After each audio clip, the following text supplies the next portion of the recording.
Joseph Biden, le président américain, vient de dire, les amis, que c'est bon pour lui.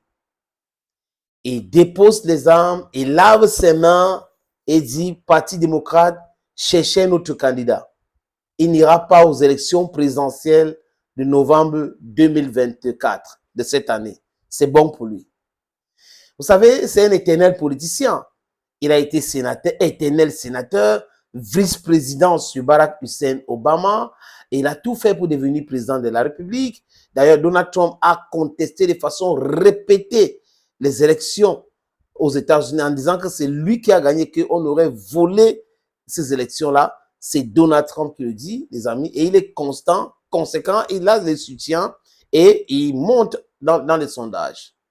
Et si on regarde bien des événements qui se sont passés entre-temps aux États-Unis, on comprend que Joe Biden était vraiment en difficulté. Parce qu'au sein du Parti démocrate, il était contesté.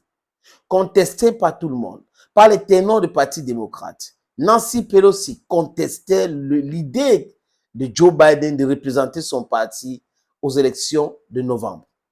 Adam Schiff, désolé les amis, dans les colonnes de Washington Times, de Los Angeles Times, a aussi émis cette idée. Il a contesté le fait que Joe Biden veut aller aux élections. Il a demandé expressément à Joe Biden de se retirer.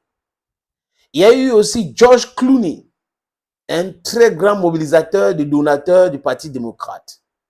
Il a demandé expressément aussi à Joe Biden de se retirer. Donc la pression était tellement forte au point où Joe Biden n'a pas su, c'est-à-dire que contrôler. Il a essayé, il a fait comme s'il était têtu. Sa femme a dit non, il peut et autres. Mais les amis, c'était trop fort que lui. C'est parti du débat raté contre Donald Trump. Il avait des trous de mémoire, il oubliait ce qu'il voulait dire, les paroles s'entrecoupaient et autres. Et même dans ce débat, Donald Trump, c'est la première fois, des amis, lui qui est un grand moqueur, a refusé de se moquer de Joe Biden. Il a dit, mais qu'est-ce qu'il est en train de dire là? Est-ce qu'il maîtrise même ce qu'il est en train de dire? Donc, les gens ont compris que Joe Biden a donné les armes, à Donald Trump de le battre. Et que c'était bon comme ça. Et là, attentat en Pennsylvanie contre Donald Trump.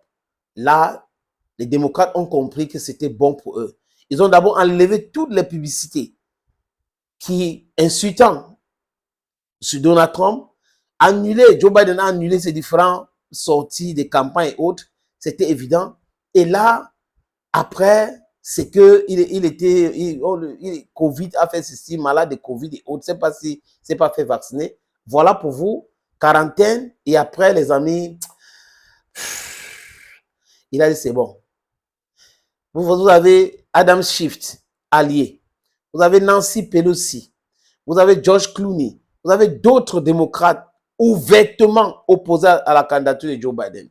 Et les amis, ce qui certainement a mis la pression encore de façon massive sur Joe Biden, énormissime, cette pression énormissime, c'est quoi? C'est la sortie futée de Barack Hussein Obama, qui a pensé qu'il n'est pas sûr que Joe Biden peut être un bon candidat pour les démocrates et qu'il est apte d'y aller aux élections jusqu'en novembre.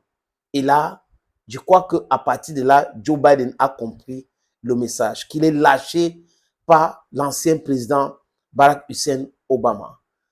Et là, pour ceux qui suivent l'actualité et les informations sur cette plateforme, les amis, j'ai dit ici que l'attitude de Zelensky qu'on observe actuellement, c'est par rapport à tous ces événements. Zelensky est sûr que Donald Trump va gagner les élections. Et Donald Trump n'est pas l'ami de Zelensky. Et Donald Trump a dit clairement, c'est fini l'aide militaire à l'Ukraine et il faut la paix. Les gens doivent arrêter de mourir. Il a dit ça clairement. Et Zelensky a eu des problèmes avec qui, les amis? Avec l'opinion publique européenne. Pourquoi? Il y a eu les élections. L'opinion publique européenne a refusé de cautionner des va-t-en-guerre. Ils ont voté contre ceux-là qui ont toujours soutenu l'Ukraine. Donc, il s'est vu en difficulté. On peut parler de l'Union européenne, on peut parler de ceci, mais c'est compliqué de gérer cette histoire.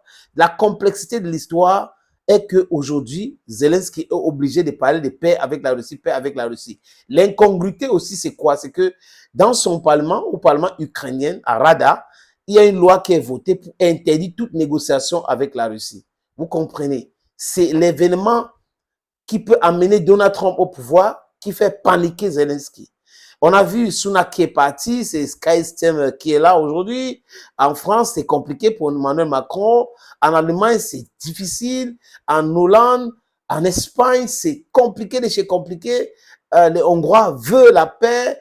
Les Slovaques aussi veulent la paix. Donc, vous voyez cette complexité. Et là, avec Joe Biden qui vient de renoncer, les amis, c'est bon là. C'est bon. Vous allez écouter les discours de Zelensky à partir de demain. Ça sera tout autre chose. Les missiles à longue portée qui demain, il va commencer à vous dire que non, vous voyez vraiment, il faut faire la paix est bien haute. Donc, Joe Biden vient de renoncer. Est-ce que c'est Kamala Harris, la vice-présidente des États-Unis, qui va représenter le Parti démocrate aux élections prochaines en novembre? Je n'en sais rien. Mais logiquement, ça devrait être elle. Mais elle n'est pas si populaire. Les sondages sont défavorables à Kamala Harris. Autre chose, il y a le congrès du Parti démocrate qui arrive dans quelques jours. Peut-être là, lors de ce congrès, ils vont voter quelqu'un d'autre. Et cette personne aura trop de retard contre Donald Trump. Mais il y a l'impression que le Parti démocrate veut éviter trop de casse. Parce qu'en ce qui concerne l'élection présidentielle, ils savent que c'est plié. Maintenant, il y a d'autres élections à venir. L'élection des députations dans les législatives, sénatoriales et le Congrès. Il faut tout faire pour contrôler une de ces chambres. Sinon, ça sera le boulevard pour Donald Trump. Vous savez, aux États-Unis, il y a des checks and balances. On va voir, les amis. Mais l'information majeure qu'il faut retenir ce soir, c'est que Joe Biden vient de renoncer. Thank you, friends, and bye-bye.